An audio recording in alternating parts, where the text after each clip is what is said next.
گرامی ہے کہ جو مسلمان روزانہ 50 مرتبہ درود شریف پڑھے گا تو قیامت کے دن اس کی شفاعت ہو کے رہے گی. سبحان اللہ.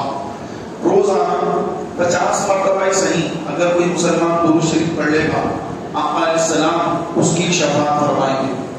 محترم بھائیوں، آپ بھی کوشش فرمائیے کہ روزانہ کثرت کے ساتھ درود پاک پڑھا کریں کہ نبی کریم صلی اللہ علیہ وسلم کی ذات پر درود پڑھنے والا بڑا خوش نصیب ہوتا ہے.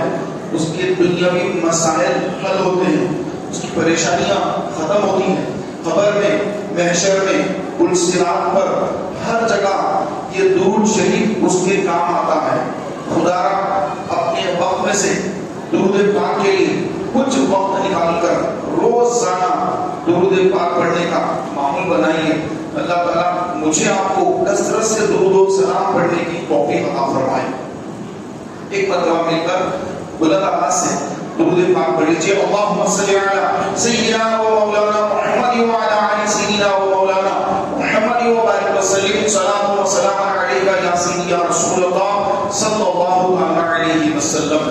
محترم بھائیوں، ہمارے آقا نبی کریم صلی اللہ علیہ وسلم نے ارشاد فرمایا کہ اللہ تبارک و تعالی ہر صدی میں ایک مجدد کو بھیجے گا جو دین کی تجدید کرے گا، دین کے اندر جو خرابیاں پیدا ہو گئی ان کو دور کرے گا. کیونکہ آپ علیہ السلام نے فرمایا لا نبی بعدی، میرے بعد کوئی نبی نہیں.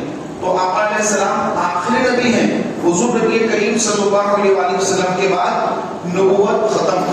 اب کوئی نبی دنیا میں تشریف نہیں لائیں گے. ہمارے آقا صلی اللہ علیہ وسلم آخری نبی ہے. حضور علیہ السلام آخری نبی ہے. حضور کے بعد کوئی نبی ہے. آقا علیہ السلام نے ارشاد فرمایا کہ اگر میرے بعد کوئی نبی ہوتا تو عمر ہوتا، لیکن اللہ نے نبوت کو مجھ پر ختم کر دیا ہے. محترم بھائیوں، آقا علیہ السلام نے فرمایا لیکن میرے بعد دجال آئیں گے جو جھوٹی نبوت کا دعویٰ کریں گے اور وہ فتنہ ہوں گے، وہ دجال ہوں گے. تو یہ اپنے آپ کو نبی کہہ کر لوگوں کو اپنی طرف مائل کرنا، کیونکہ نبی کا منصب بہت بڑا منصب ہوتا ہے. تو لوگ دیکھتے ہیں کہ کتنی نبی کو عزت مل رہی ہے تو کہتے ہیں کہ ہم بھی نبی ہیں. ان کے پیچھے اسلام دشمن طاقتیں ان کے پیچھے ہوتی ہیں، پیسے سے ان کی مدد کرتی ہیں، اور عوام بولی بالی عوام ہے. عوام کو جو سمجھائے عوام کدھر بھی بھاگتی ہے. کوئی بھی آپ کے ڈگڈگی بجاتا ہے تو لوگ اس کے پیچھے بھی چلے جاتے ہیں. تو اسلام یہ وہ سچا مذہب ہے کہ اللہ تبارک و تعالیٰ نے اپنے پیارے نبی آخری پیغمبر محمد رسول اللہ صلی اللہ علیہ وسلم کو مبعوث فرما کر بھیج کر اللہ تبارک و تعالیٰ نے نبوت کو ہمیشہ کے لیے ختم کر دیا. ہمارے آقا علیہ السلام خاتم النبیین ہیں کہ آقا علیہ السلام کے بعد کوئی نبی نہیں. اور پھر آقا علیہ السلام نے خبر دی کہ میرے بعد اور بھی لوگ ہوں گے جو نبوت کے جھوٹے دعوے دار ہوں گے، جھوٹے ہوں گے اور اپنے آپ کو کہیں گے کہ ہم نبی ہیں لیکن میرے بعد کوئی نبی نہیں. تو یہ ختم نبوت پر کام کرنا یہ آج ہر مسلمان کے لیے لازم ہے کہ وہ اپنی اولاد کو سکھائیں، اپنے بچوں کو سکھائیں کہ ہمارے آقا علیہ السلام آخری نبی، حضور علیہ السلام کے بعد اب کوئی نبی دنیا میں نہیں آئیں گے. یہاں تک کہ امام مہدی رضی اللہ تعالی عنہ آپ دنیا میں آئیں گے، اور وہ کون ہے؟ وہ حضور کی آل میں سے حضرت سید فاطمہ زہرا کی اولاد میں سے، مولا علی کی اولاد میں سے، حسنی حسینی سید، حسنی حسینی سید کون؟ حضرت سیدنا امام مہدی رضی اللہ تعالی عنہ. تو وہ آئیں گے اور پھر جو دین کے اندر برائیاں پیدا ہوئی تھی وہ سب کو ختم کر کے آپ امن پھیلائیں گے، اور اس وقت دوبارہ خلافت قائم ہو جائے گی. ایک تھی خلافت ابو بکر کی، ایک تھی خلافت عمر کی، ایک عثمان کی، ایک علی کی، ایک امام حسن مجتبی کی. یہ 30 سال خلافت کے ہوئے اسلام کے اندر. اس کے بعد ملوکیت آ گئی، بادشاہت آ گئی. اس کے بعد سرکار دنیا سے پردہ فرمائے، 30 سال تک خلافت رہی، 30 سال کے بعد بادشاہ آتے، لیکن اس کے بعد بھی کچھ ایسے خلفاء آئے جن کو عمر بن عبد العزیز رضی اللہ تعالیٰ کہا جاتا ہے۔ حضرت عمر بن عبد العزیز یہ بھی وقت کے بڑے خلیفہ تھے، بنو امیہ کے تھے، لیکن زبردست خلیفہ گزرے۔ تو آقا علیہ السلام نے خبر دی کہ قیامت اس وقت تک قائم نہ ہوگی جب تک کہ خلافت قائم نہ ہو جائے۔ تو قیامت سے پہلے دوبارہ خلافت قائم ہوگی، دوبارہ خلافت قائم ہوگی۔ جو پیچھے بچے شور کر رہے ہیں ان سے گزارش ہے کہ آواز کم کریں، یہ بچے جو ہیں یہ بہت شور کرتے ہیں، ان کو تھوڑا خاموش بٹھائیے، آواز ڈسٹرب ہو رہا ہے۔ برائے کرم درشی پڑھیے، اللہم صلی علی سیدنا مولانا محمد وعلی آل سیدنا مولانا محمد وبارک وسلم، صلاۃ و سلام علیک یا سیدی یا رسول اللہ صلی اللہ علیہ وسلم۔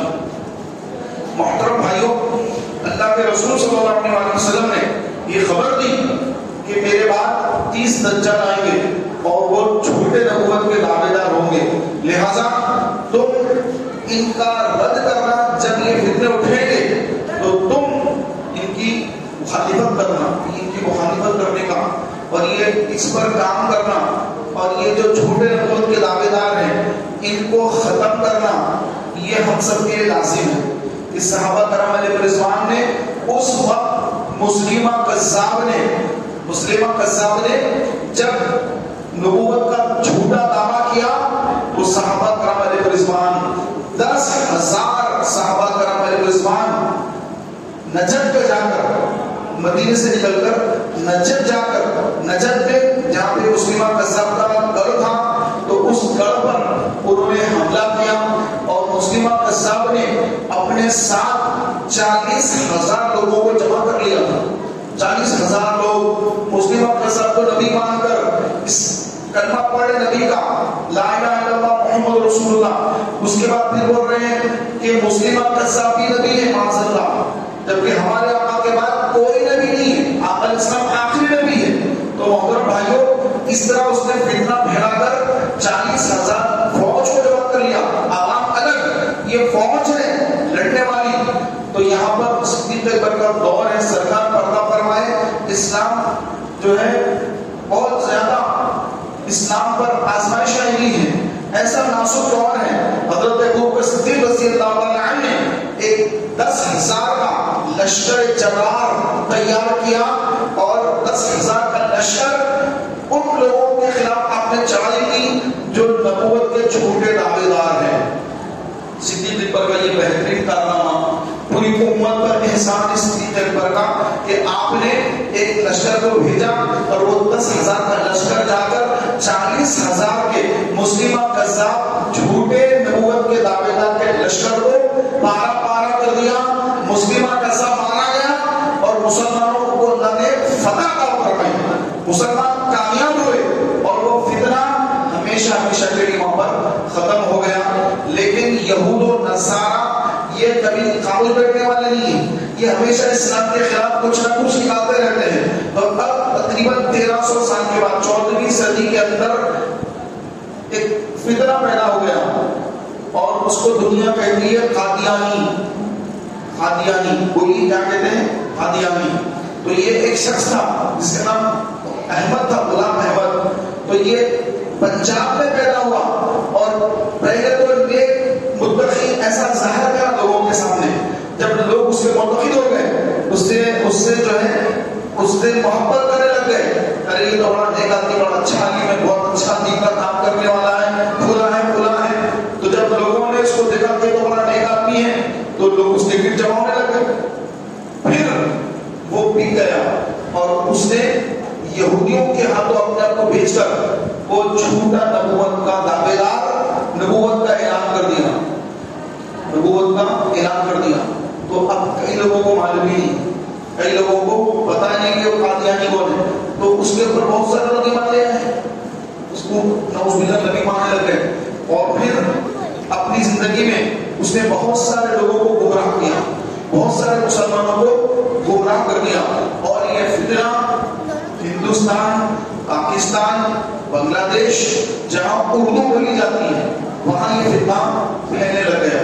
اور وہ جو غلام احمد قادیانی تھا وہ مرا کیسے, اس کی موت کیسے ہوئی؟ اس کی موت طہارت خانے میں اس کی موت ہوئی. جہاں پر لوگ لیٹرین کو جاتے ہیں, طہارت خانے کو جاتے ہیں, طہارت خانے میں وہ گر کر اس گندگی میں وہ مر گیا. اللہ نے اس کو ایسی موت دی کہ وہ طہارت خانے میں مرا, کیونکہ وہ جھوٹا نبوت کا تابع دار تھا. لیکن وہ تو مر گیا, لیکن اس نے اپنے بہت سارے خلفاء کو چھوڑ دیا. اور اس کے خلفاء یہودیوں سے پیسہ لیتے ہیں, نصرانیوں سے پیسہ لیتے ہیں, اور پھر قادیانی کا کام کرتے ہیں. اور یہ جو ہے نہ صرف حیدرآباد بلکہ بہت سارے علاقوں میں پھیلے تھے. حیدرآباد کے اندر بھی ان کی عبادت خانے ہیں, 3-4 عبادت خانے یا اور زیادہ عبادت خانے بھی حیدرآباد کے اندر بھی ہیں. تو یہ لوگ اسلام سے خارج ہیں, نام مسلمانوں جیسا رہے گا, مسجد میں آئیں گے نماز بھی پڑھیں گے, لیکن اندر سے قادیانی رہیں گے, اندر سے قادیانی رہیں گے. تو جب آپ کو نکاح کرنا ہے اپنے بیٹے کا یا بیٹی کا, تو پہلے اچھی تحقیق کر لیں کہ جس سے نکاح کر رہے ہیں آیا کیا وہ سنی ہے یا قادیانی وغیرہ تو نہیں, یہ وہابی تو نہیں, بدخلا تو نہیں. تو یہ قادیانی کا فتنہ بہت بڑا پھیل رہا ہے. تو اس فتنے کو روکنا, اس کو روکنا علم سے, اپنے عمل سے اس کے روکنے کی کوشش کرنے کی ضرورت ہے. پیارے محترم بھائیوں, ہمارے اعلیٰ حضرت امام اہل سنت الشاہ امام احمد رضا خان فاضل بریلوی رحمۃ اللہ تعالی علیہ, فاضل بریلوی رحمۃ اللہ تعالی علیہ نے اس پر زبردست رد کیا ہے. قادیانیوں کا زبردست رد کرنے والی ہستی کا نام امام احمد رضا. اعلیٰ حضرت نے اس فتنے کے بارے میں امت کو آگاہ کیا کہ یہ قادیانی یہ کافر ہیں, ان سے کوئی میل جول نہیں رکھ سکتے, اور ان سے دوستی رکھنا, ان سے محبت کرنا یا ان کو مسلمان سمجھنا, مسلمان سمجھنے والا بھی کافر ہو جاتا ہے. قادیانی کو اگر کوئی مسلمان سمجھے وہ کافر ہو جاتا ہے. تو محترم بھائیوں, اعلیٰ حضرت فاضل بریلوی رضی اللہ تعالیٰ عنہ نے قادیانیوں کے خلاف آپ نے رد کا کام کیا, اور اس دور میں اور بھی بہت سارے فتنے اٹھ گئے. ایک تو وہابیہ کا فتنہ اٹھا کہ جو لوگ رسول پاک علیہ السلام کی شان میں بے ادبی کرنا, گستاخی کرنا, رسول پاک علیہ السلام کو اپنی طرح بشر کہنا, حضور کے علم غیب پر کام کرنا, آقا کی نورانیت کا انکار کرنا, آقا کے علم غیب کا انکار کرنا, آقا علیہ السلام کی شفاعت کا انکار کرنا, اور آقا علیہ السلام کی شان میں بے ادبی گستاخی کرنا. اور اس طرح کے یہ فتنے جب نکل کر نجد کی زمین سے نکل کر جب یہ ہند کی طرف یہ فتنے آئے, تو پیارے بھائیوں, اللہ تعالیٰ اپنے پیارے محبوب کے اس دین کی حفاظت کرنے والا ہے. آقا علیہ السلام نے خبر دی کہ اللہ تعالیٰ میرے بعد ہر 100 سال میں ایک مجدد کو بھیجے گا. نبوت ختم ہو گئی, لیکن اللہ تعالیٰ ہر 100 سال میں ایک مجدد کو بھیجے گا, اور وہ مجدد دین کی تجدید کرے گا. جتنی دین کے اندر خرابیاں پیدا ہو گئی ہیں, جتنی برائیاں لوگوں نے پیدا کر دی, جتنی برائیاں لوگوں نے ڈال دی اس کے اندر, یہ ساری برائیوں کو وہ نکال دے گا. اور جو سنتیں مٹ گئی, آقا کی سنتوں کو لوگوں نے چھوڑ دیا, جو سنتیں مٹ گئی ان سنتوں کو وہ مجدد دوبارہ زندہ کرے گا, دین کی تجدید کا کام کرے گا. اور اس کی نشانی یہ بتائی کہ وہ 2 صدیوں میں رہے گا, پہلی صدی میں بھی دوسری صدی میں بھی. تو امام احمد رضا یہ 13ویں صدی میں پیدا ہوئے, 14ویں صدی میں آپ نے وصال فرمایا. 14ویں صدی کے آپ مجدد ہیں, آپ نے دین کی تجدید فرمائی اور سارے مسلمانوں کو بتایا کہ دیکھو یہ گستاخ رسول ہے, اس نے گستاخی کر کے اس نے کفر کر دیا ہے. اعلیٰ حضرت نے پہلے ان تمام گستاخوں کو جنہوں نے اپنی کتابوں میں سرکار صلی اللہ علیہ وسلم کی شان میں بے ادبی گستاخی کی, ان کو خط لکھا, ان کو بتایا کہ تم نے اپنی یہ کتاب میں یہ صفحے نمبر پر اس لائن میں تم نے حضور کی شان میں بے ادبی کی ہے، گستاخی کی ہے، اس سے رجوع کرو، رجوع کرنے کو کہا، لیکن کسی نے رجوع نہیں کیا۔ سب نے رسول پاک علیہ الصلوۃ والتسلیم کی شان میں بے ادبی کو روا سمجھا، کوئی انہوں نے اس کے بارے میں صفائی نہیں دی، یہ نہیں کہا کہ میرا مطلب ایسا نہیں تھا، کچھ نہیں کہا، بلکہ اس پر ڈٹے رہے۔ اور آج بھی وہ فتنے آج بھی اپنا سر اٹھا کر مسلمانوں کو گمراہ کرتے ہیں۔ لیکن اگر امام اہل سنت اس دور میں ان وہابیوں کا، ان دیوبندیوں کا، ان قادیانیوں کا، ان گمراہوں کا اگر رد نہ فرماتے تو آج پتہ نہیں سنیت کا کیا حال ہوگا۔ کتنے بھولے والے سنی، کتنے سنی ان کی زن میں بہ جاتے، ان کو خبر ہی نہیں ہوتی کہ کب گمراہ ہو گئے۔ لیکن آج جو اہل سنت کا یہ چمن ہرا بھرا ہے، آج جو الحمدللہ مسجدوں کے اندر سنتوں کی بہاریں ہیں، مسجدوں میں اہل سنت کا بول بالا ہے، یہ جو میلاد النبی کی بہاریں آپ دیکھ رہے ہیں، یہ جو میلاد النبی پر محلے محلے گلیاں سجتی ہیں، گھر سجتے ہیں، مسجدیں سجتی ہیں، یہ جو جلسے ہوتے ہیں، یہ جو جلوس نکلتے ہیں، یہ میرے امام احمد رضا کا فیضان ہے۔ میرے امام نے فرمایا حشر تک ڈالیں گے ہم پیدائش مولا کی دھوم، حشر تک ڈالیں گے ہم پیدائش مولا کی دھوم، مثل پارس نجد کے قلعے گراتے جائیں گے، رے خاک ہو جائے عدو جل کر مگر ہم تو رضا، دم میں جب تک دم ہے ذکر ان کا سناتے جائیں گے۔ میرے امام اہل سنت اعلیٰ حضرت الشاہ امام احمد رضا خان فاضل بریلوی رضی اللہ تعالی عنہ نے آپ نے ان وہابیوں کا رد فرمایا اور ان کے گستاخانہ عبارات کو لوگوں کے سامنے لایا کہ دیکھو یہ رسول پاک کا گستاخ ہے، یہ گستاخ رسول ہے، اس نے گستاخی اپنی کتاب میں کی ہے اور اس نے توبہ نہیں کی۔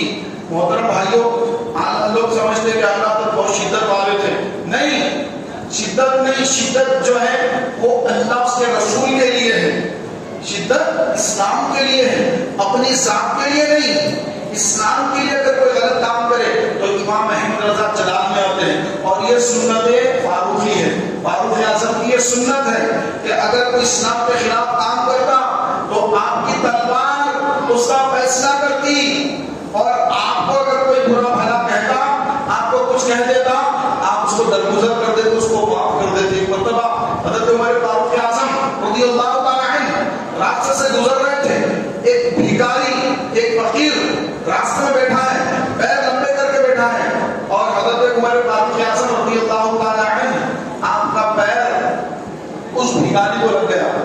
اس بھکاری نے کہا کہ اندھے ہو، فاروق اعظم سے کہا کیا اندھے ہو؟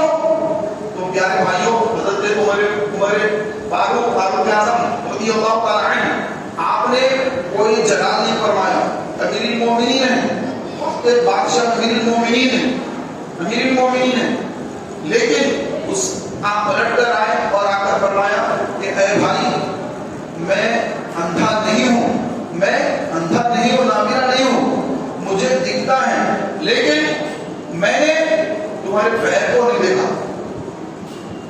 میں تمہارے پیر کو نہیں دیکھا۔ اگر کوئی دوسرا آدمی ہوتا، آج کل کے اگر کوئی گلی کے چھوٹے موٹے بھی کوئی ایسے لوگ ہوتے ہیں جن کی تھوڑی اثر و رسوخ ہے، یا کارپوریٹر ہے، یا پھر MLA ہے، یا کچھ بھی ایسے ہیں، ان کو کوئی کہتے ہیں کہ کوئی اندھے ہیں، تو پھر وہ تو جو ہے اتنا ان کے خلاف جو ہے کارروائی کرتے ہیں، ان کو مار پیٹ کرنا، تکلیف پہنچانا، یہاں تک کہ جو ہے ان کے ہاتھ پیر توڑ دینا، توڑوا دینا، ایسا کرتے آج کل تو لوگ۔ لیکن قربان جائیے فاروق اعظم کی عاجزی پر کہ اگر ان کو ڈائریکٹ ان کی شان میں کوئی بے ادبی کرے تو آپ فرماتے ہیں کہ نہیں، اس سے غلطی ہو گئی، میں نے دیکھا نہیں۔ اور اگر رسول پاک علیہ السلام کی شان میں اگر کوئی بے ادبی کرتا تو فاروق اعظم اس کو بالکل برداشت نہیں فرماتے، بلکہ منافق کی گردن مار دیا کرتے اور فرماتے کہ جس کا جو نبی کا فیصلہ نہ مانے، عمر کی تلوار یہ اس کا فیصلہ کرتی ہے۔ تو اپنے لیے معاف کر دیتے ہیں، جب اللہ اس کے رسول کی بات آئی تو گردن اڑا دینے کا نام، ایسی ہستی کا نام حضرت عمر ہے، فاروق اعظم ہے۔ تو یہی طریقہ الحمدللہ امام اہل سنت اعلیٰ حضرت الشاہ امام احمد رضا خان فاضل بریلوی رضی اللہ عنہ کا تھا کہ ایک مرتبہ لوگوں نے آپ کو خطوط لکھے، خطوں کے اندر وہابیوں کے، دیابنا کے، گمراہوں کے جو چیلے چپاٹے ہوتے ہیں، انہوں نے امام اہل سنت الشاہ امام احمد رضا خان فاضل بریلوی رضی اللہ عنہ کی شان میں گستاخی والے خط لکھے، خط میں گالیاں لکھی، جیسے آپ کے لوگ واٹس ایپ وغیرہ جو میسج ہوتے ہیں اس میں گالیاں لکھ کے بھیجتے ہیں اگر کسی پر غصہ ہو تو خطوں کا زمانہ تھا، خط آئے، خطوں میں گالیاں لکھے ہوئے اعلیٰ حضرت کو، تو اعلیٰ حضرت کے مریدین نے دیکھا کہ ہمارے حضرت کو کس نے گالیاں لکھی، پھر انہوں نے کہا کہ حضور آپ اجازت دیجیے ہم ان کے خلاف کورٹ میں مقدمہ دائر کریں گے، انہوں نے آپ کو گالیاں لکھی ہیں۔ تو میری امام اہل سنت نے فرمایا کہ اے لوگوں رکو، آپ اندر گئے اور ایک بہت بڑا ایک بکسا لے آئے، لا کے بکسے میں سارے خطوط ڈالے، فرمایا کہ انہیں پڑھو۔ تو جب ان کو پڑھا گیا تو ان خطوں میں اعلیٰ حضرت کی شان میں بڑے بڑے القابات لکھے ہوئے ہیں، آپ کو بڑے مفتی لکھا گیا، آپ کو مفسر، آپ کو مجدد لکھا گیا، حافظ قرآن، عالم دین مفتی لکھا گیا، بڑے بڑے القابات لکھے گئے۔ تو اعلیٰ حضرت امام اہل سنت نے لوگوں سے، اپنے مریدین سے فرمایا اے لوگوں کہ پہلے یہ لوگ جنہوں نے میری خطوں میں میری شان و عظمتیں لکھی ہیں، پہلے ان لوگوں میں جا کر جاگیریں تقسیم کر دو، بعد میں ان دشمنوں پر مقدمے بک کرنا، بعد میں مقدمے بک کرنا، پہلے ان کو جاگیریں تقسیم کر دو۔ تو یہ میری امام کا طریقہ، سبحان اللہ، کہ اگر اعلیٰ حضرت کو کوئی گالی دے تو اس سے کوئی بدلہ نہیں لیتے، رسول کی شان میں اگر کوئی گستاخی کرے اس کو چھوڑتے نہیں، بلکہ شریعت مطہرہ نے جو پابندیاں، سختیاں جو گستاخ رسول پر لگائی، اعلیٰ حضرت اس ساری چیزیں اس پہ لگا دی۔ یہ رسول کا دشمن ہے، یہ گستاخ رسول ہے، اس کے پیچھے جائیں گے نمازیں بیکار ہو جائیں گی، اس کو امام بنا کے نماز پڑھی، نمازیں بیکار ہو گئی، وہابیہ سے نکاح کرے، نکاح نہیں ہوگا، وہابیہ تو گستاخ رسول ہے، اس کے ہاتھ کا ذبیحہ اگر کھائیں گے تو حرام ہے کھانا۔ پیارے محترم بھائیوں، اہل سنت و جماعت، سنی مسلمان ہونا سب سے پہلی شرط ہے۔ آپ چاہتے ہیں کہ آپ کی نمازیں، آپ کے روزے، آپ کی قرآن کی تلاوت، آپ کا صدقہ خیرات کرنا، آپ کی مسجدوں کی تعمیر ہونا اور آپ کے جو دین کا کام کرنا ہے، اگر یہ اللہ کی بارگاہ میں آپ قبول کروانا چاہتے ہیں تو سب سے پہلے اپنے عقیدے کو درست کرنا ہوگا۔ عقیدہ اہل سنت ہونا ضروری ہے۔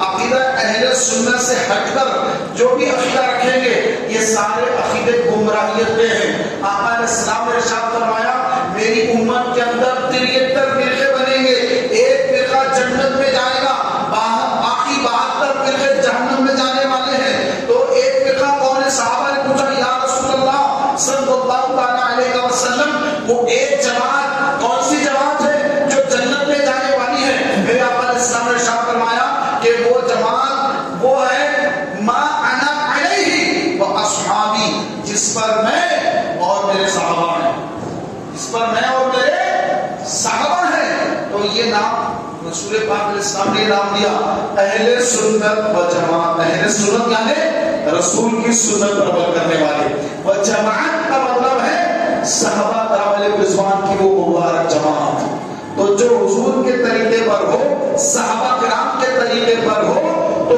وہ جنت میں جانے والی جماعت ہے، وہ ہے اہل سنت و جماعت۔ اور اس سے ہٹ کر جتنے قادیانی، رافضی، وہابی، جتنے فرقے ہیں یہ سب کے سب گمراہ اور سب کے سب جہنم میں جانے والے، اور یہ قادیانی یہ پکے کافر، ان کے کفر پہ شک کرنے والا بھی کافر۔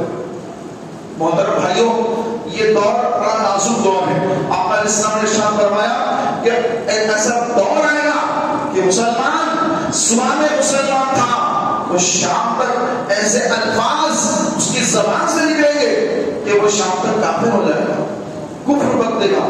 محترم بھائیوں، سب سے پہلے مسلمان کے لیے اس کا عقیدہ اچھا ہونا، اس کا ایمان عقیدہ درست ہونا، یہ سب سے پہلی شرط ہے۔ یہ پہلی شرط ہے۔ جب شروع میں سب سے پہلے کیا تھا؟ قل لا الہ الا اللہ، کہو لا الہ الا اللہ تفلحوا، کامیاب ہو جاؤ. تو پہلے کیا پڑھنا تھا؟ صرف لا الہ الا اللہ محمد رسول اللہ پڑھ لیے تو خلاص مسلمان ہو گئے. پھر ایک دور آیا، اس دور میں لوگ حضرت ابوبکر صدیق، حضرت عمر، ان کو کہتے ہیں شیخین. کوئی کیا کہتے ہیں؟ شیخین. ان کو شیخین کہتے ہیں. تو مسلمان کون اس دور میں کیا تھا؟ مسلمان وہ جو لا الہ الا اللہ محمد رسول اللہ پڑھے وہ مسلمان. پھر دور آگے گیا. اس کے بعد اب آیا حضرت ابوبکر حضرت عمر کے تعلق سے کہ جو ابو بکر اور عمر ان دونوں کی تعظیم جو کرے وہ مسلمان. اور پھر عثمان اور علی، عثمان اور علی یہ دو کون ہیں؟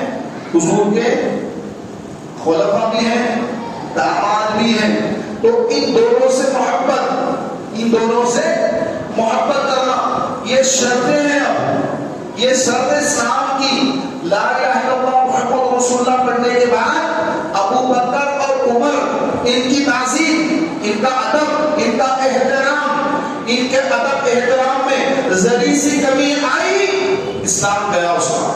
پھر اس کے بعد فرمایا کہ عثمان اور علی ان کی محبت، ان سے محبت کی جائے تو ایمان مکمل. اس کے بعد پھر دور آیا. اس دور میں نئے نئے فتنے اڑ گئے. تو فتنے جب اٹھے تو یہ جو پیروں میں ہم جو پہنتے ہیں، جیسے ایک ہوتے ہیں پیتابے وغیرہ پہنتے ہیں، جیسا جوتا پہننا ہے تو پیتابے پہن لیتے ہیں. تو اس طرح جو ہے اور ایک ہوتا ہے چمڑے کے جو ہے وہ پیر میں پہننے کے چمڑے کے آتے ہیں. تو اس کو اس کے اوپر سے مسح کرنا، یہ مقیم جو ہوتا ہے، جو آدمی مقیم ہے، جس نے وضو کیا، مقیم ہے، وضو کیا، پیر دھوئے، پیر دھونے کے بعد اب وہ اس نے پہن لیے جو پیتابوں کی طرح ہوتے ہیں، لیکن وہ ہوتے ہیں لیدر کے، چمڑے کے ہوتے ہیں. تو اس کو وضو کرنے کے بعد، پیر دھونے کے بعد اس کو پہن لیتے ہیں. پہننے کے بعد ایک دن تک، مقیم کے لیے ایک دن تک اگر اس کا وضو ٹوٹا، اب دوبارہ وضو کرنا ہے تو اب وہ پیر دھونے کے بجائے ان پر مسح کر لے، پیر نہ دھوئے، ان پر مسح کر لے تو اس کا وضو ہو جائے گا، اس کا وضو ہو جائے گا. یہ مقیم کے لیے. جو مسافر ہیں، حالت سفر پہ ہے، یہاں سے نکل کر بنگلور بمبئی میں بھی چلا گیا، سفر پہ، اب سفر پہ ہیں تو اب یہ جو اس نے مسح کرنا ہے تو یہ ایک دن نہیں بلکہ 3 دن تک اس کو اجازت ہے کہ وہ مسح کر کے اپنے پیر دھونے کی ضرورت نہیں ہے، بس اوپر جو مسح کر لے تو اس کا وضو کمپلیٹ ہو جائے گا. تو یہ شریعت کا مسئلہ ہے اور یہ قرآن و سنت سے ہے. تو کچھ لوگ اس کے خلاف ہو گئے، بولے کہ ہم اس کو نہیں مانتے، ہم اس کو نہیں مانتے. ایک فرقہ نکل گیا اسلام کے طرف، ہم ان کو نہیں مانتے. تو اس وقت علماء نے یہ فتویٰ دیا کہ جو اس کو نہ مانے وہ مسلمان نہیں. تو یہ ہر دور میں الگ الگ تقاضے آتے رہے. تو اعلیٰ حضرت امام اہل سنت الشاہ امام رحمۃ اللہ خان فاضل بریلوی رحمۃ اللہ تعالی علیہ، آپ نے جب دیکھا کہ ہر طرف لوگ گستاخ رسول، وہابیہ، دیابنا اور جتنے یہ گمراہ لوگ ہیں ان کی گمراہیت سے متاثر ہو کر اسلام کو چھوڑ کر وہابیہ کا مذہب اختیار کر رہے ہیں، حضور علیہ السلام کی شان میں بے ادبی، گستاخی کر رہے ہیں، بے ادبی کر رہے ہیں، رسول کو نعوذ باللہ رسول کے علم غیب پر طعن کر رہے ہیں. تو پھر اعلیٰ حضرت نے جب یہ دیکھا تو پھر اعلیٰ حضرت امام اہل سنت نے یہ ساری گستاخیوں کو علماء عرب کے پاس بھیجا، جو عرب کے علماء تھے. اس وقت عرب کے علماء کے پاس جب آپ نے یہ بھیجا تو وہاں کے عرب کے علماء، مصر کے علماء، اس دور کے جتنے بڑے بڑے علماء تھے سب کے پاس ان گستاخ رسول علماء سو یعنی گمراہ علماء کی گستاخی والے جتنے عبارتیں تھے وہ وہاں پر امام اہل سنت نے بھیجا، اور وہاں سے جب وہ علماء نے دیکھا کہ یہ لوگ اس طرح حضور کی شان میں بے بھی گستاخی کر رہے ہیں تو انہوں نے کہا کہ اگر یہ شخص توبہ نہ کرے تو یہ کافر ہے۔ تو پوری دنیا کے علماء سے آپ نے فتوے منگائے، سب نے کو کافر کہا، پھر آخری امام اہل سنت اعلیٰ حضرت نے ان گستاخان رسول کو کفر کا فتویٰ آخری میں لکھا، اپنا فتویٰ آخری میں دیا، اور ایک کتاب کی شکل دی، اس کا نام ہے حسام الحرمین۔ حسام الحرمین، تو یہ حرمین کی تلوار، کیا ہے یہ؟ حرمین کی تلوار ہے۔ تو اعلیٰ حضرت فاضل بریلوی رضی اللہ تعالیٰ عنہ نے حسام الحرمین لکھ کر پوری دنیا کے مسلمانوں کو یہ بتایا کہ ان کے پیچھے مت جاؤ، کہ ان کے کفر پر شک کرنے والا بھی کافر، من شک فی عذابی وکفری فقط کفر، کہ ان کے کفر پہ شک کرنے والا بھی، کہ بھئی یہ گستاخ رسول ہے لیکن اس کو کافر بولنا یا نہیں بولنا، تو گستاخ رسول کو کافر بولنا یا نہ بولنا، ایسا کوئی سوچ رہا ہے وہ بھی کافر۔ تو جو حضور اسلام کا گستاخ ہے وہ پکا کافر ہے، اس کے کفر پر اگر کوئی شک کرے تو وہ بھی کافر ہے۔ تو یہ عقیدہ دینے والی ہستی کا نام امام احمد رضا ہے۔ پیارے بھائیوں، قرآن یہ اللہ کا کلام ہے، اور اللہ تبارک و تعالیٰ نے اس کی حفاظت کی ذمہ داری لی ہے۔ اللہ اس کی حفاظت کرنے والا ہے، اللہ اس کا محافظ ہے۔ اور دوسری جو آسمانی کتابیں توریت، زبور، انجیل، ان سب کتابوں میں تحریف ہو گئی، لوگوں نے بدل لیا، اس میں اپنے من سے دل چاہے لکھ لیا، جو ان کو اچھا نہیں وہ لکھ لیا اپنی کتابوں میں۔ لیکن اللہ تبارک و تعالیٰ نے قرآن پاک کی حفاظت کی ذمہ داری خود رب تعالیٰ نے لی ہے۔ جب رب تعالیٰ نے اس کی ذمہ داری لی تو محترم بھائیوں، یہود و نصارہ نے دیکھا کہ ہم قرآن کو نہیں بدل سکتے، تو اس کا ترجمہ بدلنے کے لیے پھر ان وہابیہ قیامنا یہ گمراہ فرقے جو ہیں ان کے علماء سو یعنی گمراہ علماء کو خرید لیا، اور ان سے قرآن پاک کے غلط ترجمے کرائے گئے، اور امت کے اندر فتنہ پھیلا دیا گیا۔ اور غلط ترجمے کیا کیے گئے؟ ترجمہ کیا جا رہا ہے وَمَا كَرُوا وَمَا كَرَ اللَّهُ وَاللَّهُ خَيْرُ الْمَاكِرِينَ، اور وہ اپنا مکر کرتے تھے۔ ترجمہ گستاخوں نے ترجمہ کیا کہ وہ اپنا مکر کرتے تھے، اور اللہ اپنا مکر کرتا تھا۔ معاذ اللہ، اللہ کے بارے میں لکھا اللہ اپنا مکر کرتا تھا، واللہ خیر الماکرین، اور اللہ بہت بڑا مکار ہے۔ معاذ اللہ، اللہ تعالیٰ کے لیے ایسے ناصبہ الفاظ کا استعمال، اس طرح کے جتنے گستاخ رسول ہیں سب کے ترجمے ایسی ہیں جس میں گستاخ کی بات اللہ تعالیٰ کی شان میں۔ اور قربان جائے امام احمد اللہ کے ترجمے پر، اعلیٰ حضرت نے ترجمہ کنز الایمان میں آپ نے اس کا ترجمہ یوں کیا وَمَا كَرُوهُ وَمَا كَرَ اللَّهُ، وہ اپنا مکر کرتے تھے، اللہ تعالیٰ اپنی خفیہ تدبیر فرماتا تھا۔ وَاللَّهُ خَيْرُ الْمَاكِرِينَ، اور اللہ بہترین خفیہ تدبیر فرمانے والا ہے۔ اللہ تعالیٰ بہترین خفیہ تدبیر فرمانے والا ہے۔ کیا پیارا ترجمہ کیا، سبحان اللہ، بہترین ترجمہ۔ سورہ فتح کی آیات اِنَّا فَتَحْنَا لَكَ فَتْحًا مُبِینًا، یہ بیان میں نے بہت مرتبہ کیا ہے، لیکن ہر وقت اس کی ضرورت زیادہ نہیں ہوتی، لوگ اس کو بھول جاتے ہیں اور پھر بدعقیدوں کے ساتھ صحبت اختیار کرتے ہیں، دوستیاں کر لیتے ہیں، رشتہ داریاں کر لیتے ہیں، اجتماع میں بھی آتے بعض لوگ، ان کے پیچھے بھی نمازیں پڑھتے ہیں، اپنا امام گستاخ رسول کو اپنا امام بنا لیتے ہیں، سب سنتے ہیں، پھر جو گستاخ رسول کو نعوذ باللہ اپنی دعوتوں میں بلاتے ہیں، ان کے یہاں شادی بیاہ کرتے ہیں، ان کا ذبیحہ بھی کھا لیتے ہیں، ان سے نفرت ہی نہیں کرتے۔ محترم بھائیوں، یہ منافقین، ان سے نفرت کرنا ضروری ہے۔ قیامت کا دن ہوگا، اللہ تبارک و تعالیٰ بندے سے سوال فرمائے گا کہ اے میرے بندے، کیا تو نے میری خاطر کیا کسی سے محبت کی، اور میری خاطر کیا تو نے کسی سے دشمنی رکھی؟ یہ سوال ہوگا قیامت کے دن۔ تو یہ آپ کی میری یہ جو دوستی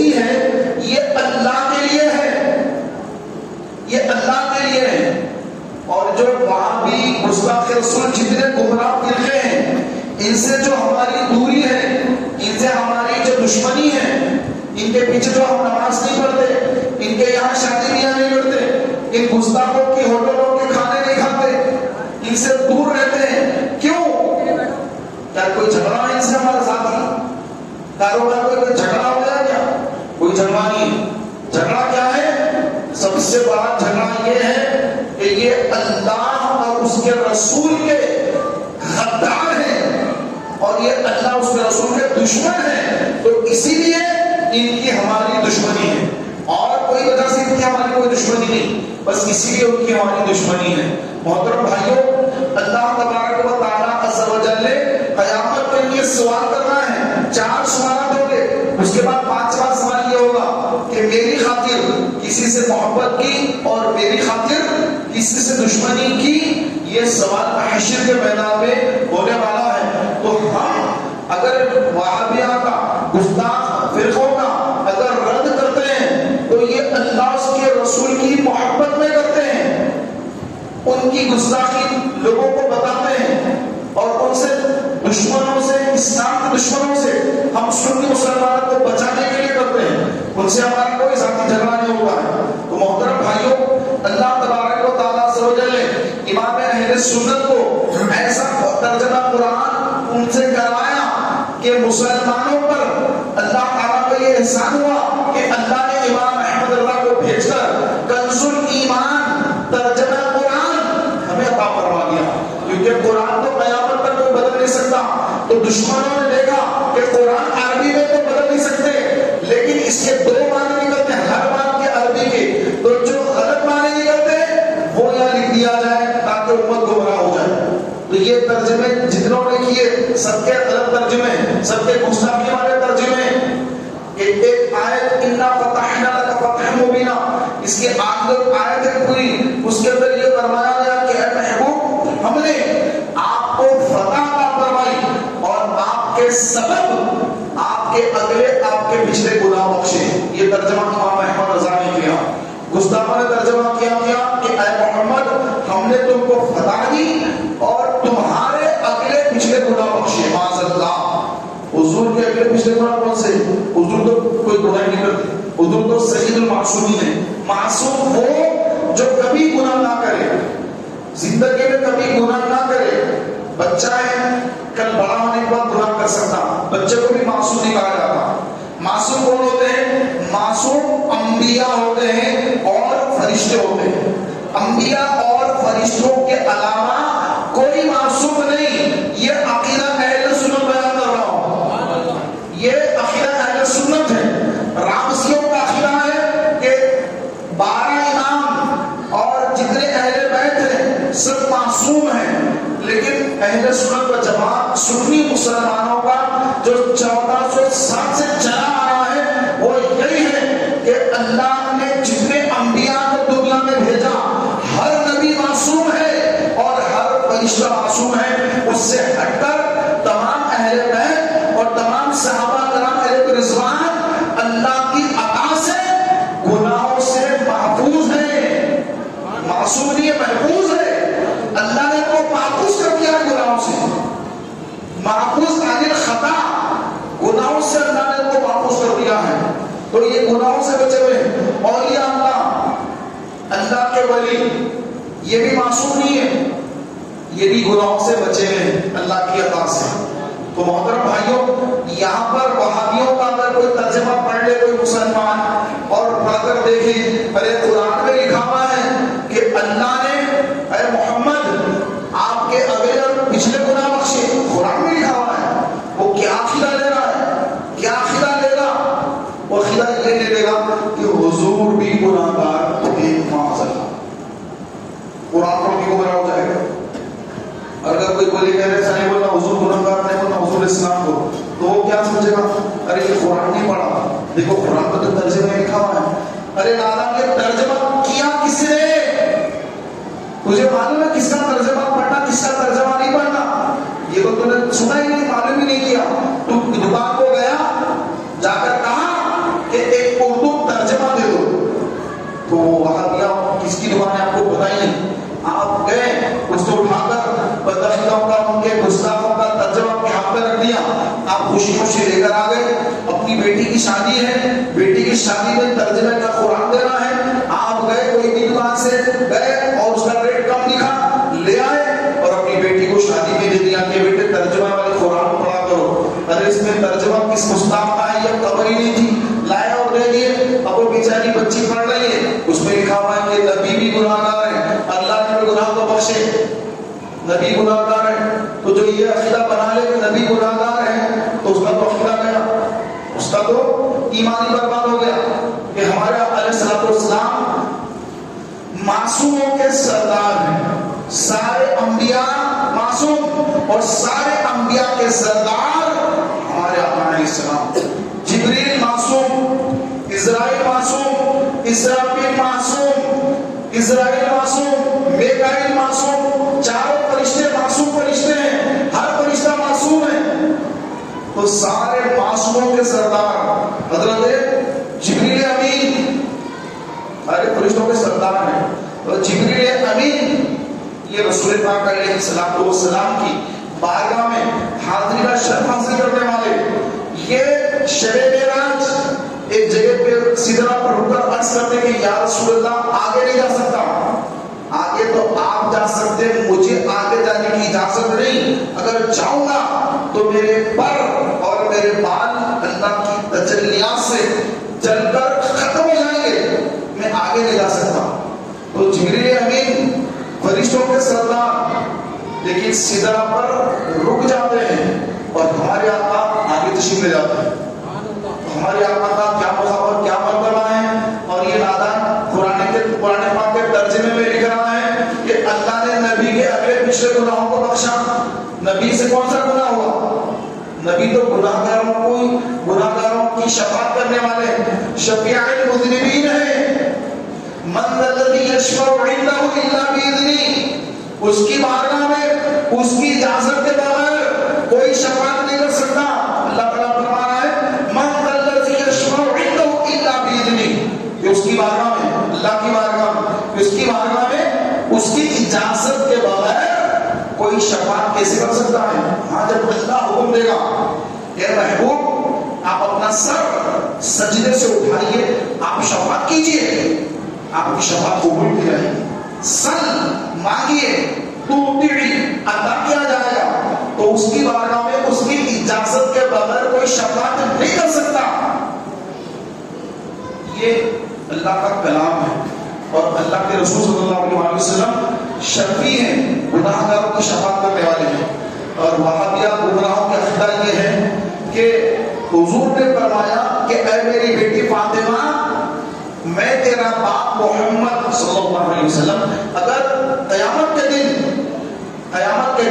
میں تجھے کوئی نفع نہیں پہنچا سکوں گا معاذ اللہ, کہ تم یہ مت سوچنا کہ تمہارا بابا نبی ہے اور شفاعت ہو جائے گی, یہ مت سمجھنا, بلکہ تم عمل کرنا.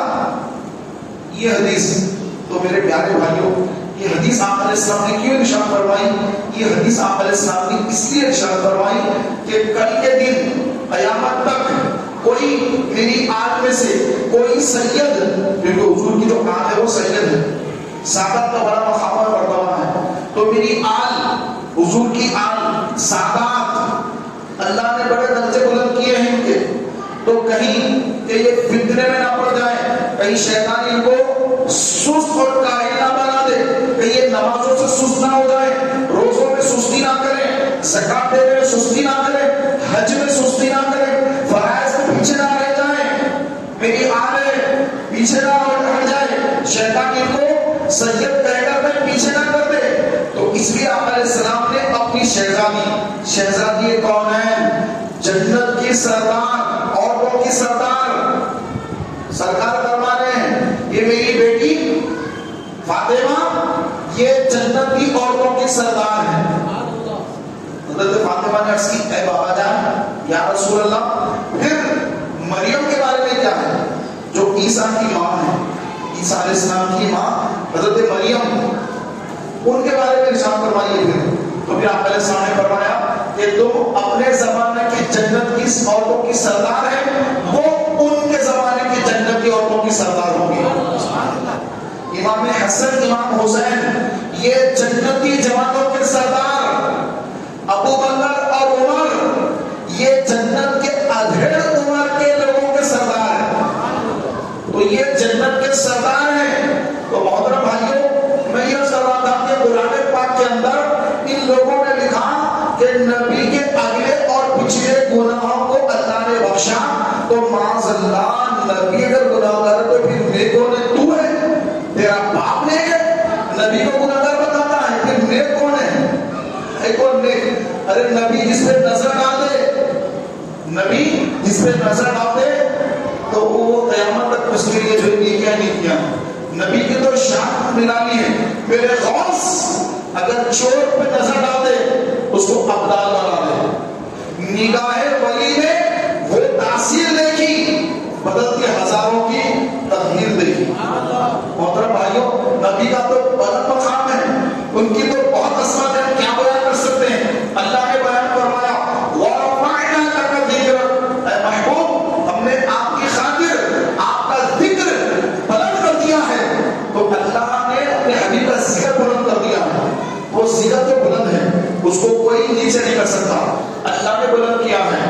تو میرا آپ کا جو ذکر کرنا ہے تو اس سے ہمارے گناہ معاف ہوتے ہیں، ہمارے درجے بلند ہو جاتے ہیں.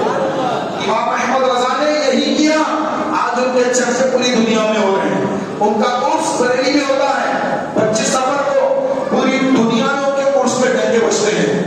2:38 کو 25 سفر 2:38 کو سنی مسلمان ان کے نام سے گھروں میں فاتحہ دلاتے ہیں. ان کا سلام، ان کا لکھا ہوا سلام مصطفیٰ جانے رحمت پہ آپ کو سلام عالم اسلام گونج رہا ہے. اس سے عالم اسلام سے گونج رہا ہے. آپ انڈیا میں رہیں، پاکستان چلے جائیں، بنگلہ دیش چلے جائیں، امریکہ چلے جائیں، فرانس چلے جائیں، آپ برطانیہ چلے جائیں، سعودی عرب چلے جائیں، دبئی چلے جائیں، دنیا کے کسی حصے میں چلے جائیں، چائنا میں چلے جائیں، رشیا میں چلے جائیں، دنیا کے کسی حصے میں چلے جائیں، آپ کو وہاں پر مسلمان مصطفیٰ جانے رحمت پہ لاکھوں سلام پڑھتے نظر آئیں گے. یہ سلام آپ کے کانوں میں اس کی صدائیں گونجے گی. یہ میرے امام کا ایسا پیارا مقبول کلام ہے، اللہ کی بارگاہ، اللہ کے رسول کی بارگاہ میں مقبول ہونے والا سلام ہے. یہ سلام کا آخری شعر ہے. کاش محشر میں جب ان کی آمد ہو اور بھیجے سب ان کی شوکت پہ لاکھوں سلام، مجھ سے خدمت کے قدسی کہے ہاں رضا، مصطفیٰ جانے رحمت پہ لاکھوں سلام. قیامت کا دن ہوگا، کتنے دن، کتنے مہینے، کتنے گھنٹے کا دن ہوگا؟ آج کا دن ہوتا ہے 12-15 گھنٹے کا. قیامت کا دن کتنے گھنٹے کا ہوگا؟ گھنٹے نہیں جناب، 50,000 سال کا دن ہوگا. 50,000 سال کا دن ہوگا. اور حساب و کتاب ہوگا لوگوں کا، ہر ایک کا حساب کتاب ہوگا. آپ کا بھی ہوگا، میرا بھی ہوگا، سب کا حساب و کتاب ہوگا. حساب کتاب کتنے دن میں ہوگا؟ حساب کتاب 4-6 دن میں حساب کتاب ہو جائے گا. صحابہ نے پوچھا یا رسول اللہ اتنی جلدی حساب ختم ہو جائے گا؟ ہاں اتنا ختم ہو جائے گا. پھر سرکار اس کے بعد کیا ہوگا؟ پھر آپ علیہ السلام نے فرمایا اس کے بعد میدان حشر میں، میدان محشر میں میری ثنا خوانی کی جائے گی. سبحان اللہ، اتنی پیاری بات عرض کی، خاموش بیٹھے رہے. مسجد میں ہو یا قبرستان میں ہو، کہہ دیجیے سبحان اللہ. ارے یار اتنے کمزور پیڑے کیوں کہ سمجھ نہیں آ رہا. محترم بھائیوں، حشر کا میدان، امام احمد رضا اسی طرح اشارہ کر رہے ہیں. زبان ہے نا آپ کے منہ میں، کہیے سبحان اللہ. کیا بات ہے، ماشاء اللہ. ارے جاگ رہے بھائی، سو رہے جاگ رہے نا، دور سے کہیے سبحان اللہ. کیا بات ہے. محترم بھائیوں، امام احمد رضا میدان حشر کا نقشہ بتا رہے ہیں. کاش محشر میں جب ان کی آمد ہو، اور یعنی کاش اس لیے لے کر رہے کہ حضور آئیں گے یا نہیں آئیں گے، کاش آئے ایسا نہیں ہے. بہت لوگ پہلا شعر پڑھ کے سمجھتے ہیں کہ ارے کاش کیوں ہو رہے، کیا کوئی یقین نہیں آنے کا؟ ارے ایسا نہیں ہے. اس کا جواب دوسرے شعر میں ہے. کاش محشر میں جب ان کی آمد ہو اور بھیجے سب ان کی شوکت پہ لاکھوں سلام. سارا مجمع حضور کی بارگاہ میں سلام پیش کر رہا ہے. اب حضور کے سلام السلام جو فرشتے قدسی ہیں، قدسی فرشتوں کو کہتے ہیں، حضور علیہ السلام کے ساتھ جو قدسی فرشتے ہیں، جب سرکار کی آمد ہو رہی ہے اور میں بھی حضور کی بارگاہ میں کھڑا ہوا ہاتھ باندھ کے، تو جب فرشتے مجھے دیکھیں گے، احمد رضا کو دیکھیں گے، تو فرشتے کہیں گے ہاں رضا وہی سلام پڑھو جو دنیا میں پڑھتے تھے، تو پھر آگے پڑھیں گے مصطفیٰ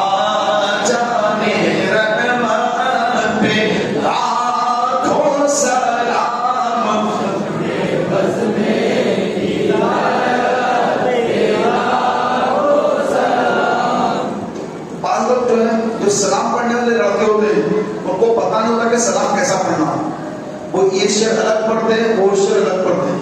جو پرفیکٹ ہوگا نا سلام پڑھنے والا، جس کو معلوم ہوگا نا یہ دو اشعار ملا کے پڑھے گا، کبھی بھی الگ الگ نہیں پڑھے گا. اگر الگ الگ پڑھنا ہے تو سمجھ لے کہ اس کو معرفت ہے، جس کو پتہ نہیں ہے سلام پڑھا کیسا جاتا ہے، یہ شعر کیا وہ سمجھا ہی نہیں، جب سمجھا تو پڑھے گا کیسے؟ تو پڑھنا کیا کرے؟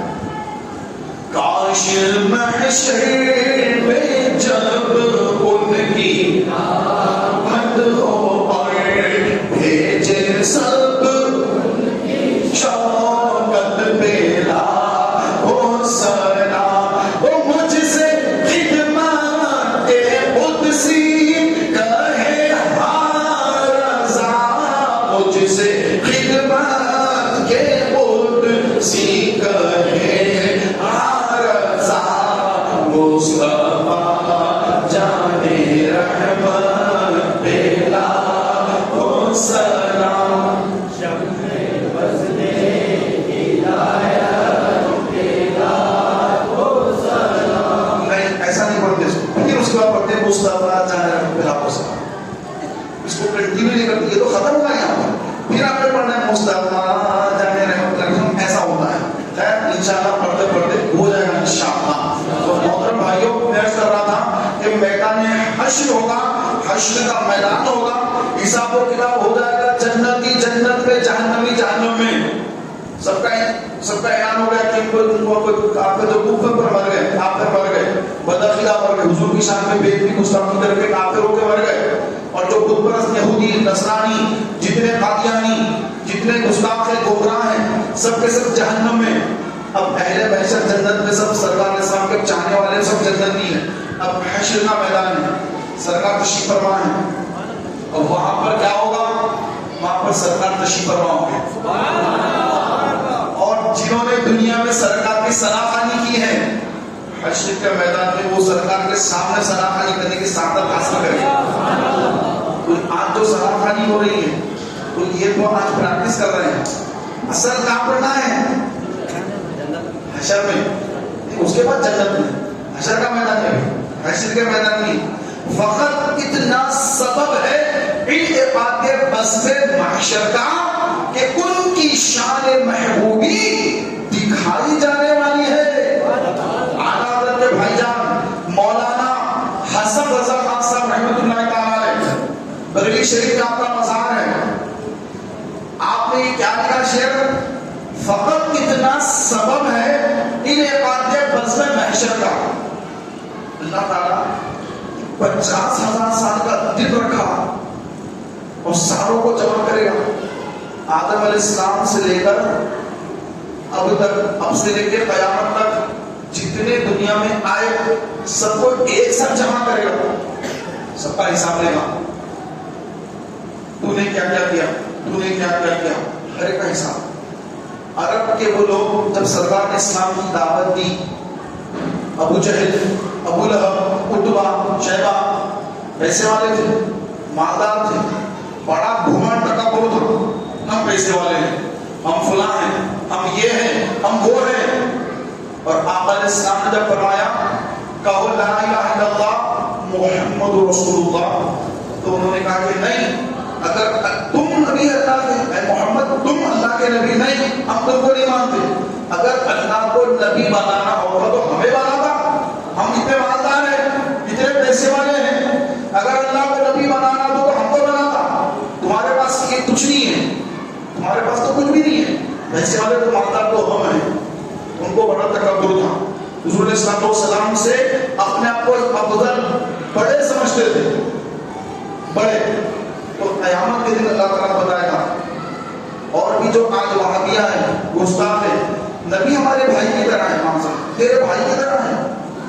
بھی تیرے بھائی کی طرح ہے.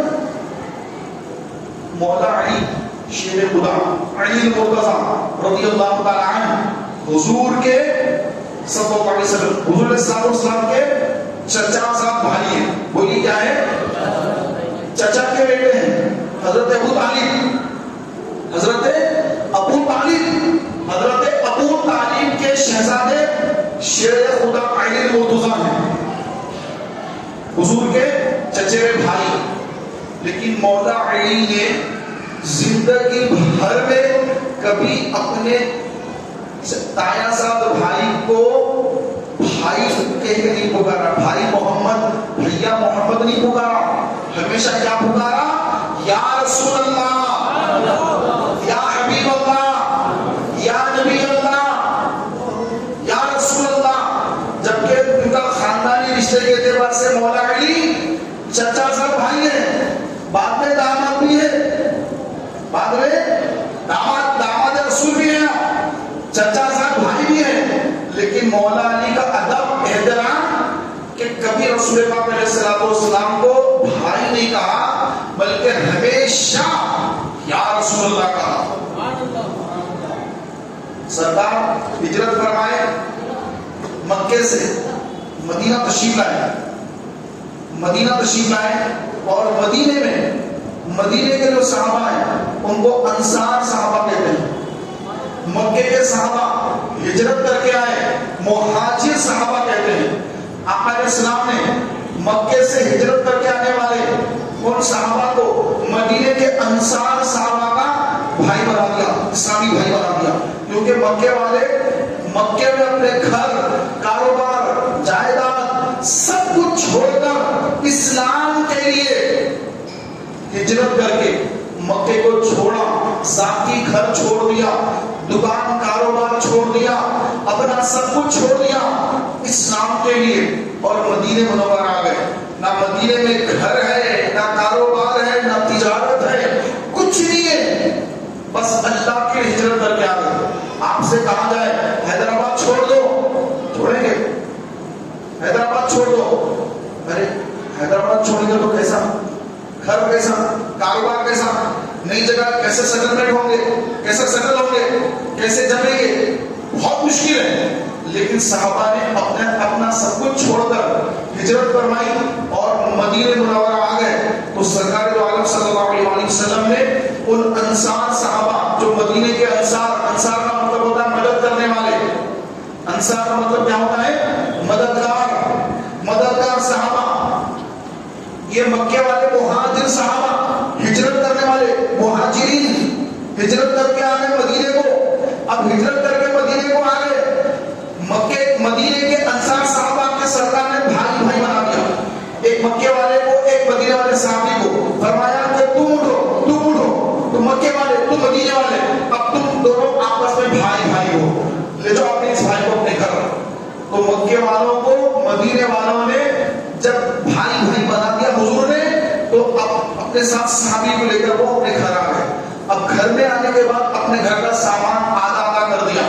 ایک میرے بھائی کا گھر، بیچ میں دیوار اٹھائی، بھائی یہ آپ کا گھر ادھر، میرا گھر ادھر، یہاں آپ رہیے. میرے گھر میں اتنے برتن ہیں، آدھے برتن آپ، آدھے برتن میں. میرے پاس اتنا بستر ہے، آدھا بستر آپ کا، آدھا بستر میرا. تو ایک صحابی تھے، ان کی 2 بیویاں تھیں. تو وہ جو صحابی مہاجر صحابی کے ساتھ آئے تو وہ انصاری صحابی نے کہا کہ میری 2 بیویاں ہیں، اس میں سے ایک کو آپ پسند کر لیں، آپ جس کو پسند کر لیں گے میں اس کو طلاق دے دوں گا، عدت گزرنے کے بعد آپ اس سے نکاح کر لیجیے. تو پھر وہ مہاجر صحابی نے کہا کہ اے بھائی یہ کام میں نہیں کروں گا، آپ اپنی بیویاں اپنے پاس رکھیے، مجھے مدینے کا بازار بتائیے، میں تجارت کروں گا. پھر اتنی انہوں نے تجارت کی، عبد الرحمن ابن عوف ان کا نام، اتنی تجارت کی انہوں نے کہ مدینے کے اتنے بڑے تاجر بنے. حضرت عثمان غنی کے بعد اگر کسی کا نمبر ہے تجارت میں، مال کمانے میں، تجارت کرنے میں، حضرت عبد الرحمن ابن عوف کا. جب آئے مکے سے تو اتنے جو ہے ان کے حالات دنیاوی اعتبار سے اتنے جو ہے ایسے تھے کہ ایک انصاری صحابیوں کی مدد کی تھی، گھر دیا تھا، رہنے کو جگہ نہیں تھی، لیکن تجارت، تو اس لیے فرمایا گیا تجارت کرو، اللہ نے اس میں برکت رکھی ہے۔ نوکری میں برکت نہیں ہے، تجارت میں برکت ہے، ٹھیک ہے؟ تو پیارے بھائیوں، تو سب صحابہ ایک دوسرے کے بھائی بھائی بن گئے، انصار مہاجر سب ختم ہو گئے، مولا علی کھڑے رہے، مولا علی کھڑے رہے، مولا علی رونے لگے، حضور یا رسول اللہ آپ نے ہر ایک کو ایک کا بھائی بنایا، لیکن مجھے کسی کا بھائی نہیں بنایا یا رسول اللہ۔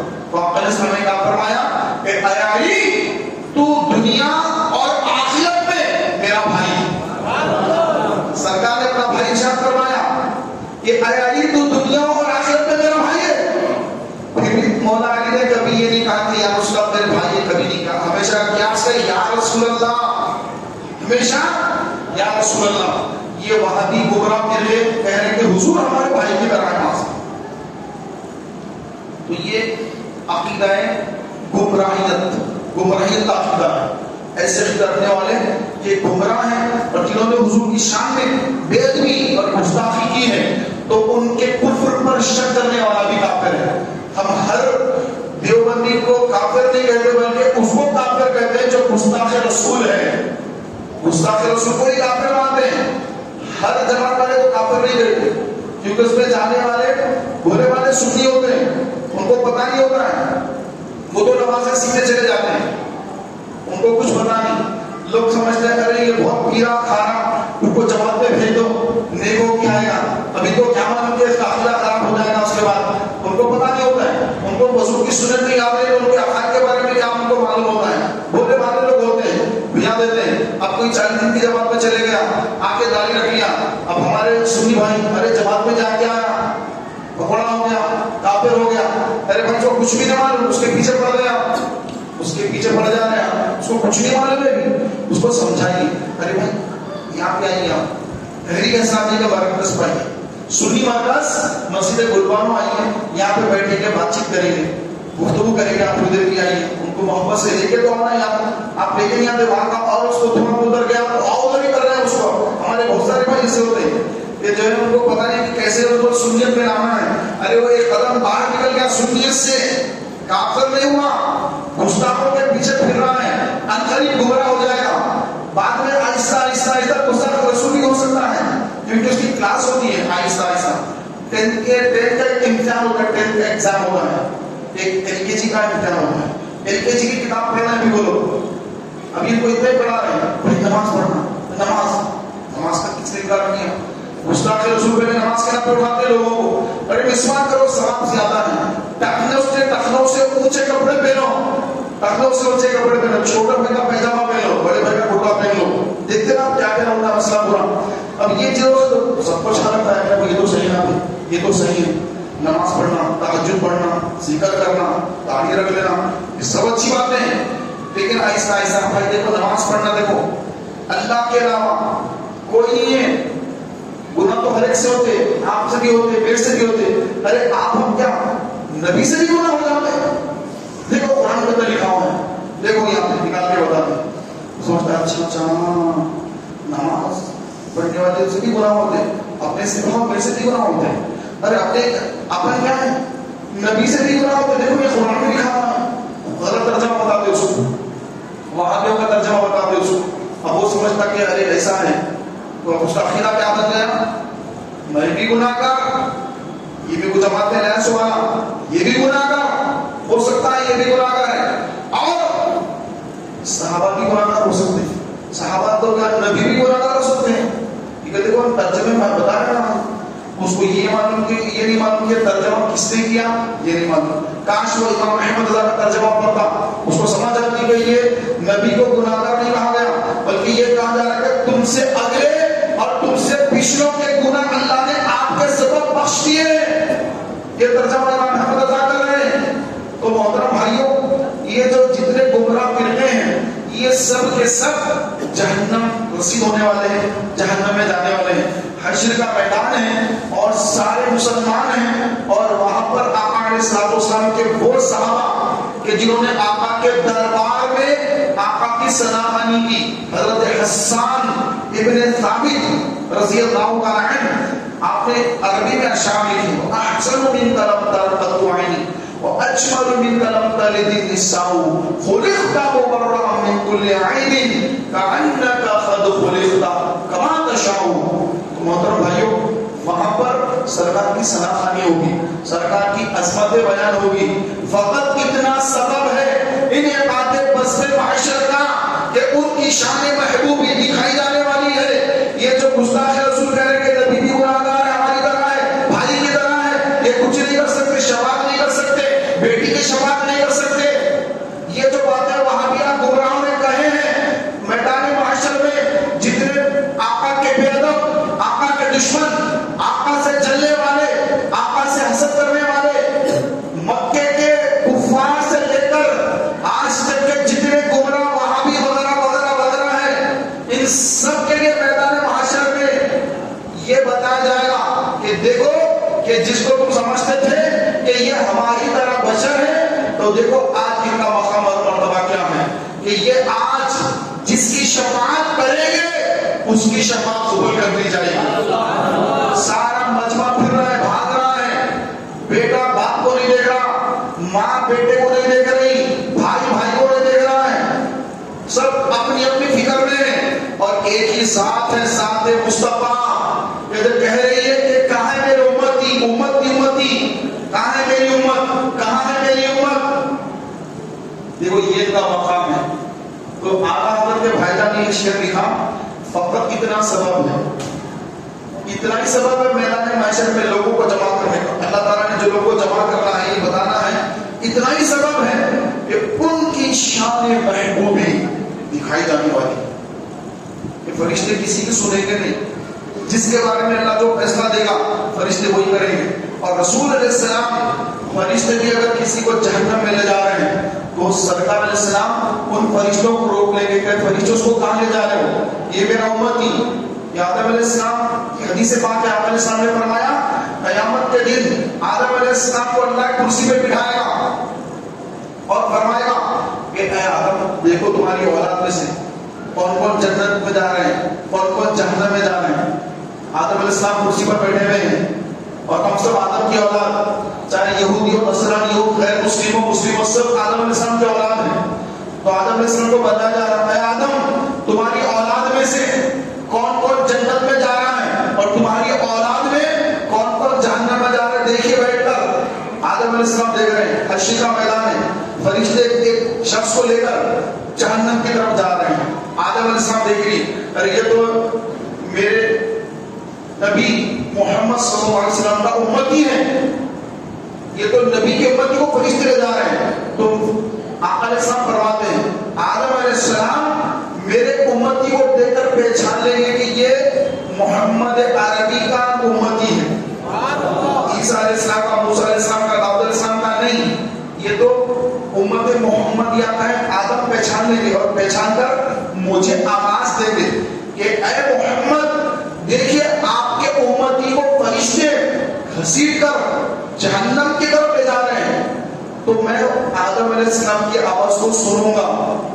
حشر کا میدان ہے، ایسے آواز پہنچے گی، اللہ پہنچائے گا. آقا فرماتے کہ میں سنوں گا اور سن کر فرشتوں کی طرف دوڑوں گا، چلوں گا نہیں فرمائے، تیز سے جاؤں گا نہیں فرمائے، دوڑوں گا.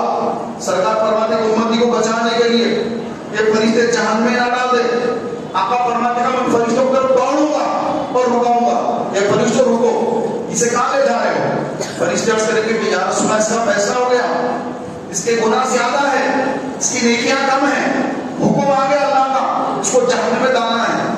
تو اللہ تعالیٰ کے حضور آقا علیہ السلام اپنی داڑھی کے بال، اپنے ریش مبارک، آج آپ داڑھی میں شرماتے ہیں، شرم آ رہی ہے داڑھی رکھنے، آپ کو شرم آ رہی ہے داڑھی رکھنے.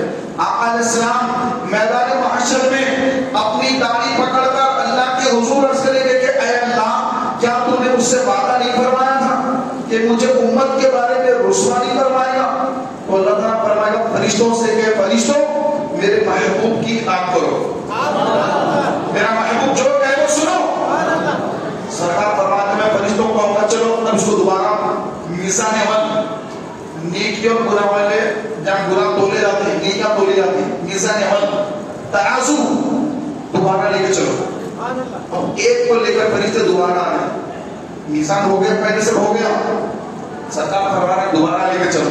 دوبارہ لایا گیا، میزان عمل پر ایک طرف ساری نیکیاں، ایک طرف گناہ تول رہے ہیں. اب آقا فرماتے ہیں میں اپنے جیب سے کاغذ کا ایک ٹکڑا نکال کر اس کے نیکی والے پلڑے میں رکھ دوں گا، اور جیسے وہ میں کاغذ کا ٹکڑا نکال کر اس کے نیکی والے پلڑے میں رکھوں گا، اس کا نیکی والا پلڑا بھاری ہو جائے گا اور حشر کے میدان میں یہ شور مچ جائے گا اور یہ کامیاب ہو گیا، یہ کامیاب ہو گیا. اب فرشتے اس کو جنت کی طرف لے جا رہے ہیں. سبحان اللہ. فرشتے اب فرما کے اب چل تیرا پیسہ ادھر کا ہے، چل جنت کی طرف. وہ کہے گا فرشتے رکو، اپنے اس محسن کا شکریہ ادا کرو، اگر یہ نہ آتے تو میں تو گیا تھا. کون میری ماں بچانے والی، نہ میرا باپ بچانے والا، نہ میرا بھائی، نہ میرا دوست، کوئی بچانے والا نہیں تھا. اگر یہ نہ آتے تو میں جہنم میں تھا. میں اس کا شکریہ ادا کروں. آ کر عرض کرے گا کہ پہچان نہیں سکے گا، عرض کرے گا کہ اے مجھ پر احسان کرنے والے، مجھ پر کرم کرنے والے، اے میرے محسن، مجھ پر احسان کرنے والے، آپ کون ہیں جنہوں نے مجھے جہنم سے بچایا اور مجھے جنتی بنا دیا؟ تو آپ فرمائیں گے مجھے نہیں جانتا، میں تو تیرا وہی نبی ہوں جس پر دنیا میں مجھ پر کثرت کے ساتھ درود پاک پڑھا کرتا. تو تیرا درود پڑھنا آج کے دن کے لیے میں نے اٹھا کے رکھا تھا. تو درود پڑھنے والوں تمہارا درود میدان حشر میں کام آئے گا. باقی سب ختم ہو جائے گا، اس پیسے کے لیے بھاگ رہے ہیں ختم ہو جائے گا، چھوڑ کے مریں گے.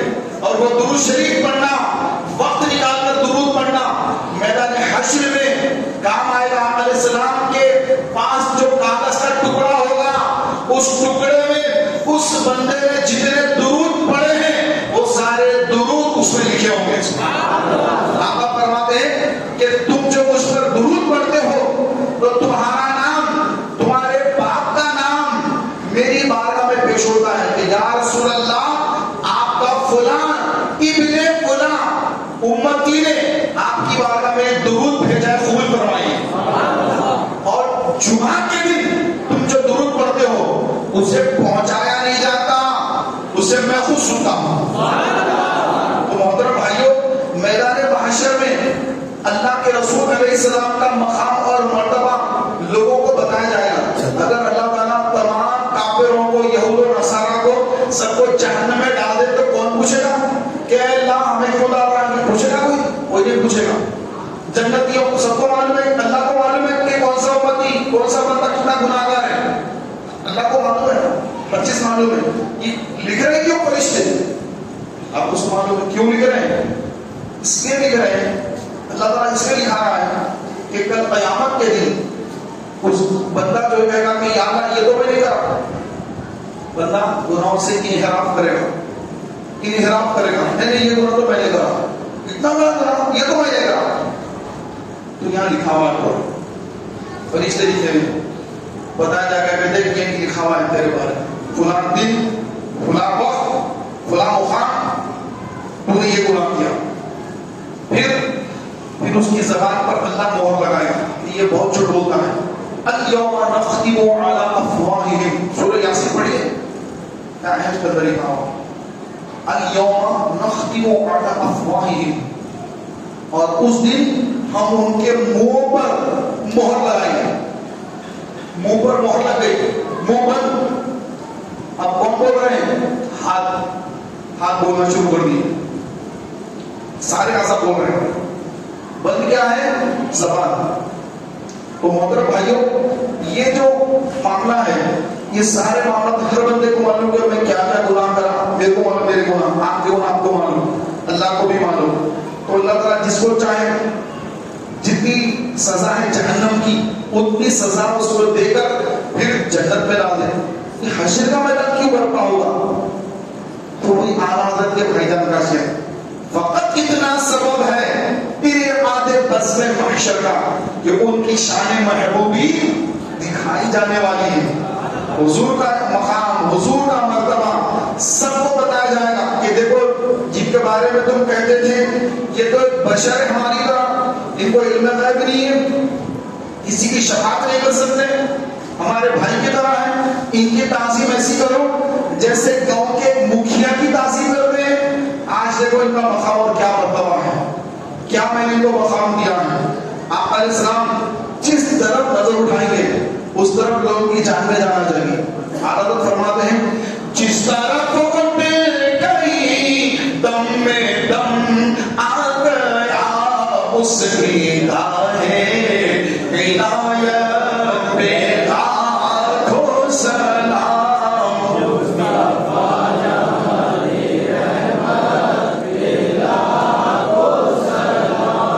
شمع بس میں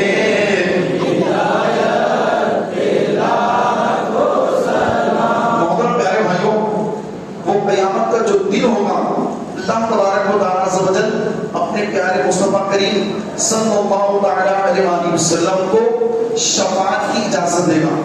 سب سے پہلے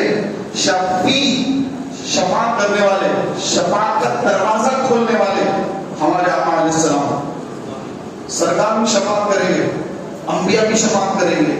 ہر وہ شخص جس نے دنیا میں دینی کام کیا، یہاں تک کہ حافظ قرآن بھی بنا، تو اللہ تعالیٰ اس کو بھی حشر کے میدان میں شفاعت کا منصب دے گا کہ تو بھی شفاعت کر، تیری بھی شفاعت قبول ہو۔ تو محترم بھائیوں، تو جتنے گستاخ رسول ہیں جو حضور کی شان پہ بیت بھی کرتے آ رہے ہیں، تو ان کو سب اس دن پتا چلے گا کہ اللہ تعالیٰ نے ان کو کیا مقام اور کیا مرتبہ دیا تھا، کہ ابو بکر کیسا ان سے ادب سے بات کرتے تھے، کیسی محبت کرتے تھے، عمر کیسی محبت کرتے تھے، صحابہ کیسی تعظیم کرتے تھے۔ سانس لینے نبی کی بارگاہ میں سانسوں کا شور پیدا نہ ہو جائے، اپنی سانسوں کی آواز کم کر دیتے تھے۔ رسول علیہ السلام جب بیان کرواتے تو ایسے بیٹھتے کہ اگر پرندہ کے سر پر آ کر بیٹھ جائے تو پھر وہ خبر نہ ہو، اور پرندہ آ کے کب بیٹھتا ہے کہ جب کوئی چیز ہلی نہیں تو پرندہ جب آ کے بیٹھتا ہے۔ تو ایسا سرکار کا ادب اور احترام، سرکار علیہ الصلوۃ والتسلیم سے محبت، آقا علیہ السلام کلی فرمائے، وضو کر رہے ہیں آقا علیہ السلام کلی فرما رہے ہیں، صحابہ کلی کا پانی لے کر پی رہے ہیں، سبحان اللہ، کلی کا پانی پی رہے ہیں۔